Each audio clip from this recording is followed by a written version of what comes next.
Alors que le projet d'appui aux filets sociaux Merankabandi, qui est exécuté dans les provinces de Gitega, Ruyigi, Karusi et Kirundo, sera bientôt clôturé après 4 ans d'assistance et d'encadrement aux ménages les plus démunis de ces 4 provinces. Ce projet s'est révélé d'une grande importance pour sortir de la pauvreté les ménages les plus vulnérables, d'où le gouvernement du Burundi a décidé de l'étendre sur tout le territoire national.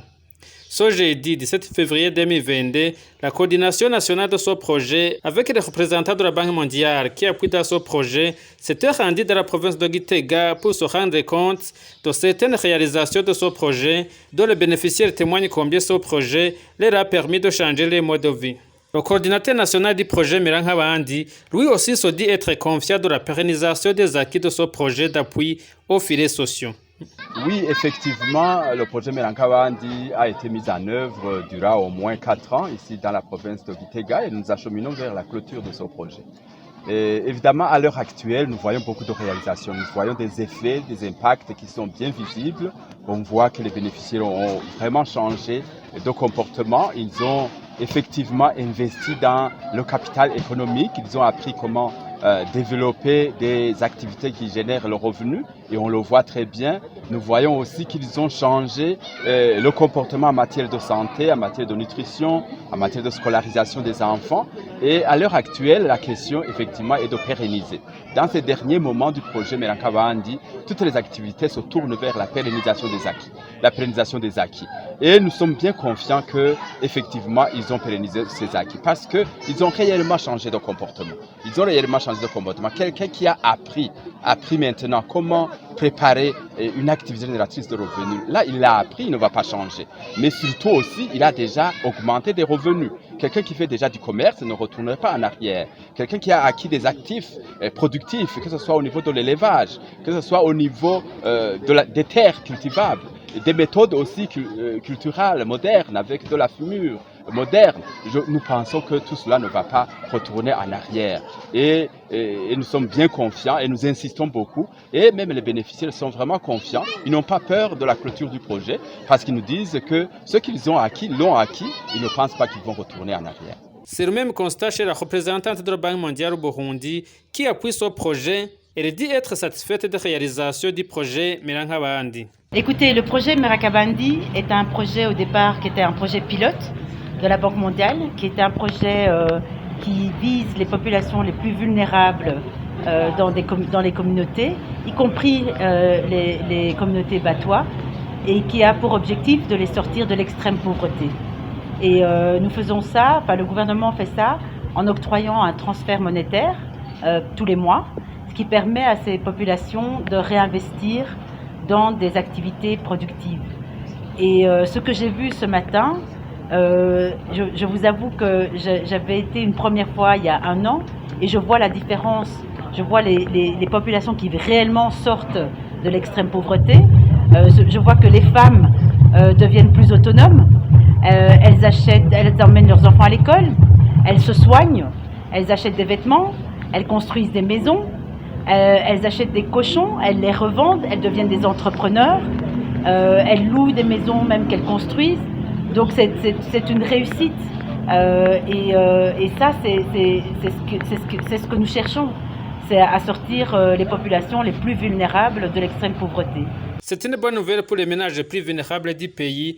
Le projet Merankabandi sera désormais étendu sur le territoire national. Comme les résultats du projet Merankabandi, qui était vraiment un projet pilote, ont été très satisfaisants, le gouvernement du Burundi a décidé, avec l'appui de la même Banque mondiale, d'étendre le projet au territoire national. Ça, c'est une grande réalisation et c'est vraiment un objet de fierté parce que nous savons que c'est grâce à ces réalisations de ces bénéficiaires que le gouvernement a été convaincu que c'est une façon rapide et efficace pour tirer les ménages les plus vulnérables de la pauvreté. Effectivement, c'est que comme le projet pilote qui couvrait que 4 provinces a très bien fonctionné, grâce au travail des équipes du gouvernement, et je tiens particulièrement à remercier l'équipe de mise en œuvre de ce projet qui est au ministère de la Protection sociale, avec le coordinateur M. Michel. Ils ont travaillé d'arrache-pied, mais aussi avec beaucoup de cœur et beaucoup d'intelligence. Et c'est grâce à eux que nous avons réussi à convaincre notre conseil d'administration d'étendre le projet Merakabandi au niveau national. Et donc, Madame la ministre vient de me confirmer que le projet a été approuvé au Conseil des ministres hier. Donc, félicitations. Et nous attendons maintenant la ratification au niveau du Parlement. Nous espérons que ça va se faire très rapidement pour que nous puissions lancer le projet et continuer et vraiment l'étendre au niveau national. Ce qui veut dire que le gouvernement va pouvoir sortir 1 million de Burundais de l'extrême pauvreté. Donc c'est une très très grande réussite et nous sommes sûrs que d'ici quelques années, ça va transformer non seulement les vies de ces individus, mais aussi l'économie du pays. Parce que comme vous le savez, quand les gens commencent à être productifs et avoir des finances, eh bien, ils pourront ouvrir des comptes en banque et ils font marcher l'économie. Et donc notre objectif à très long terme, c'est que c'est pas seulement les bénéficiaires directs du projet qui bénéficient de ce projet, mais les commerçants autour, les petites entreprises. On espère que ça va créer de l'emploi, puisque dans ce projet au niveau national, il n'y a pas seulement les cash transferts, il y a également des formations. Et nous avons vu ce matin que la partie formation a eu un impact extraordinaire, non seulement sur l'apprentissage de choses qu'on doit faire tous les jours. Donc s'occuper de soi, faire attention au planning familial, avoir moins d'enfants et les emmener à l'école, mais également sur la gestion financière. Et un des impacts les plus marquants, c'est que ça a rapproché les couples et rapproché les familles. Parce que ce ne sont pas que les femmes qui bénéficient de ça, ce sont aussi les hommes qui participent à ces formations. Et donc, il y a beaucoup moins de violences conjugales, il y a moins d'alcoolisme et il y a plus de travail. Donc ça, c'est un modèle. Et comme Son Excellence parle souvent d'un Burundi émergent en 2040, eh ben, nous espérons pouvoir que ce projet contribuera grandement à cette vision. Cette descente sur terrain a été clôturée par l'ouverture de l'espace où seront vendus les produits de la poterie moderne par la ministre de la Solidarité nationale, des droits de la personne humaine et du genre. Il importe de signaler que cette poterie moderne est mise en œuvre par les artistes de la communauté Batwa, encadrée par le Bureau du développement de la diocèse de Gitega avec l'appui financier du projet Merakabandi.